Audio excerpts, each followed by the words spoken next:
Today's WNEM TV5 Morning Extra is brought to you by Roof Max of Midland. Firefighters dealing with two fires in Frankenmuth over the weekend, leading to a closure today. Yeah, plus why the Bay City Commission is hosting a special meeting tonight. Thanks so much for joining us live this morning for TV5 Morning Extra. I'm Christine Winter. And I'm Lauren Piesco. First Alert meteorologist Matthew Mondro is joining us this morning for a look at what to expect in your Monday forecast. Matthew? Yeah, Lauren, Christine, certainly a pleasant day ahead of us, especially for late November. But I'll say take advantage of this today.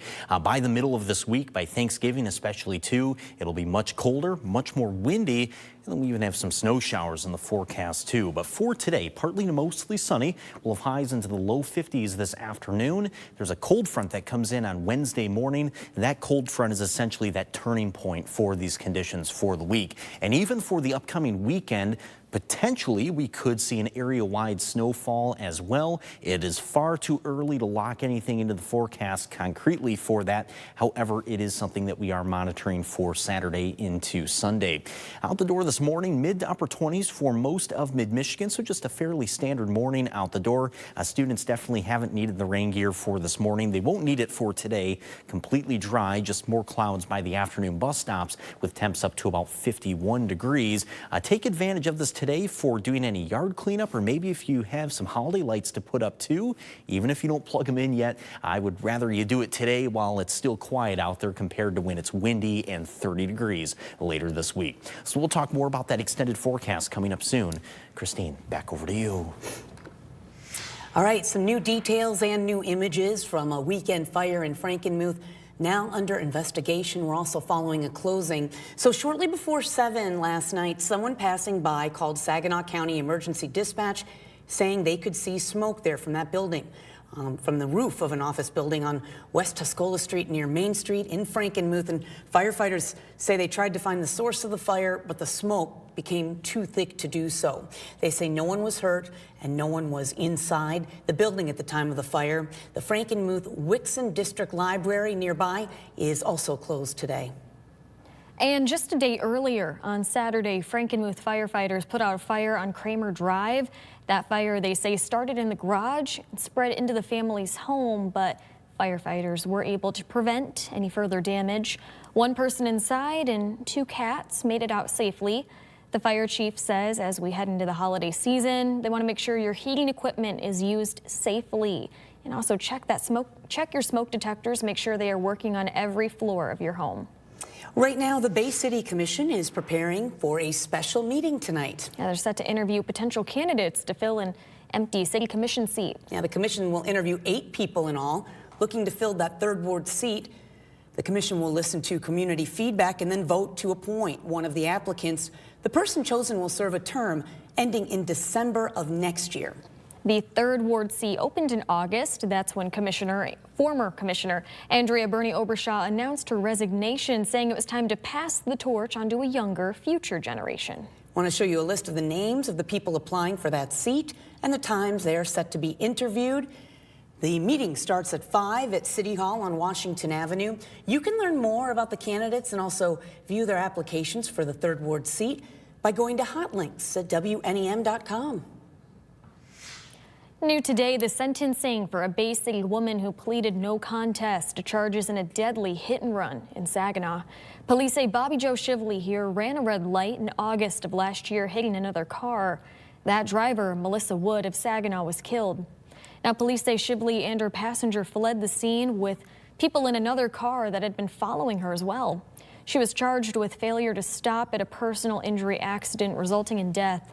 Her sentencing is set for 2:30 this afternoon. The Bridgeport-Spalding Community School District is scheduled for a board briefing and informational session today. And this comes in the middle of controversy after supporters of the school superintendent, Mark Welton, moved to have several school board members recalled following their vote against renewing Welton's contract. The meeting starts at 6 o'clock at Bridgeport High on Bearcat Boulevard. Stay with TV5 for an update. Happening tonight, the Flint City Council meeting with several items on the agenda. First, approving the reappointment of Brian Nolan to a 5-year term on the Hurley Board of Managers. Plus, 2 resolutions to set aside money for the North Flint Food Market Co-op and the Asbury United Methodist Church. That's for food access and food system support. Finally, they'll look at a resolution to enter a contract with a construction company to renovate an office in City Hall. That meeting starts tonight at 5:30 at City Hall on South Saginaw Street. The Midland City Council also meets tonight. The Midland Firefighters Youth Foundation wants to host a fundraiser with an annual raffle drawing, but it does require a charitable gaming license, which the city clerk is able to give. A previous resolution approved road closures for ribbon cutting, but the council will vote on whether to give administrative staff the ability to approve similar requests in the future. Tonight's meeting starts at 7 at City Hall on West Ellsworth Street. Still unfolding this morning, no suspect in custody yet after a drive-by shooting over the weekend in Flint. This happened just before 1 a.m. Saturday on Frank Street. Police say a 43-year-old man was shot from a moving car. He was taken to a hospital and listed in critical condition. If you have any information on what happened, you can call or text Crime Stoppers, and remember, you can always remain anonymous. You're watching TV5 Morning Extra. Still ahead, a pair of food giveaways in Flint today. We're going to show you about those events, hosted by NBA star Kyle Kuzma and world champion boxer Claressa Shields. Miss the story? Catch up on our YouTube channel, and for the latest updates, like us on Facebook and follow us on Instagram. Matthew will have your first alert forecast coming up next after this quick break.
And getting going here into this brand new week, our Thanksgiving week as well. We definitely have quite a bit of weather on the way. All sorts of weather here for us too. Definitely a very Michigan-like week with these conditions. So for today, we'll start off here pretty quietly actually. 51 for the high this afternoon, and we have a partly to mostly sunny sky, eventually turning overcast by the end of the daytime, but completely dry here as we go throughout this Monday.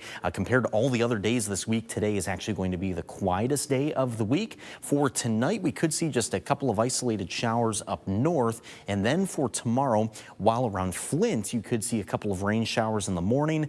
Area-wide, this rainfall doesn't try to pick up more until lunchtime in the afternoon, but just a light or a steady rainfall moving across mid-Michigan should total to just about a 1/10 of an inch. We'll catch a break in the rainfall on Tuesday night, but then Wednesday morning, some more rain showers move through.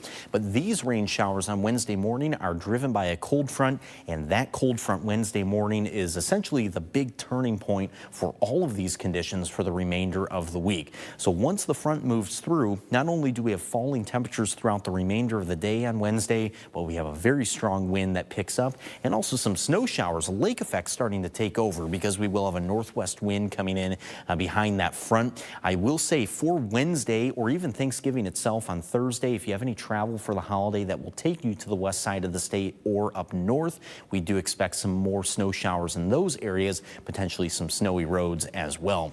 Now with that wind that picks up Wednesday and Thursday, those gusts will be between 35 and 40 miles per hour. So definitely quite strong, certainly much breezier than today or even Tuesday. In fact, Tuesday should have a pretty light wind. Now for the upcoming weekend, there's also a system that we are tracking potentially that could move through mid-Michigan. This is something that still needs a lot of things to fall into place correctly quickly, but it's really a question of how far north does that storm system end up reaching. That storm system should develop in the Great Plains around Thursday or Friday. But regardless of how everything plays out for the weekend, whether it is snowy or not, it is going to be a cold weekend with temps staying in the 20s and the 30s. Here's an example here of what we're talking about for the weekend. One model, the GFS, showing that we're completely dry on Saturday, and then Saturday evening in the Euro model, that shows a completely different story with a widespread snow. Some models are showing that while others are still staying completely dry. So definitely two different paths that the storm system could be taking for the weekend.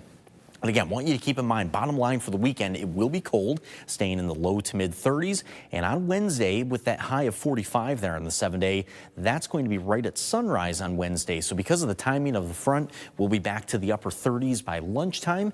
And Lauren, Christine, will just continue to fall down through the 30s for the remainder of the day. All right, more local news now as we take a live look over downtown Flint, where the Kyle Kuzma Family Foundation is stepping up for families this Thanksgiving. The nonprofit and its partners are donating and serving 600 free holiday meals to anyone in need today. The carry-out meals are being prepared by Mott Community College faculty, chefs, and culinary arts students, putting in all the work to make sure families have a warm plate for Thanksgiving. Those meals will be handed out from 2 to 5 p.m. at the Mott Community College Culinary Arts Institute on Saginaw Street, downtown. And if you can't make that event, check this out. Flint's own Clarissa Shields is back home this week, helping families in need ahead of Thursday. The world champion boxers partnered with Molina Healthcare to hand out free turkeys and meal kits this morning. That giveaway starts at 11. It's at the Burston Fieldhouse on Saginaw Street in Flint. Everything is first come, first served. Cans for Kids is serving free dinners tonight at Grand Blanc United Methodist Church from 5 to 7 p.m. for anyone dealing with food insecurity. Now you can come and enjoy a hot Italian meal with spaghetti and garlic bread and salad. And they also have some non-perishable food for you to take home if you need it as well. The church is located on Bush Street. So many wonderful events giving back. Love to see that. Well, we're going to check in with Matthew now for one last look at your 7-day forecast. And for this week here, tracking really all sorts of weather for this Thanksgiving week. Today, the quietest day of the week. From here, we'll be cooling down, especially Wednesday. That's the day where we see a much more significant cool down. The 30s will hold on after that, and we could even see some lake effect snow showers on Thanksgiving. But overall, the big takeaway for the holiday here coming up on Thursday is it will be cold and it will be windy, so you'll definitely want to bundle up. All right. Thanks so much for joining us this morning for TV5 Morning Extra. Yeah, we hope you'll join us back at 9 o'clock for TV5 News at 9. Have a great start to your week.